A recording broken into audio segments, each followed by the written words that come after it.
Góly body sekundy zakončíme pohľadom na majstrovstva sveta v tlaku na lavičke, ktoré sa až do nedele konajú v litovskom hlavnom meste Vilnius.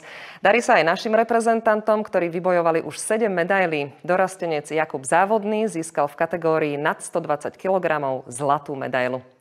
Tak to už bola posledná informácia z dnešných gólov bodov sekúnd. Uvidíme sa aj zajtra. Dovtedy dovidenia.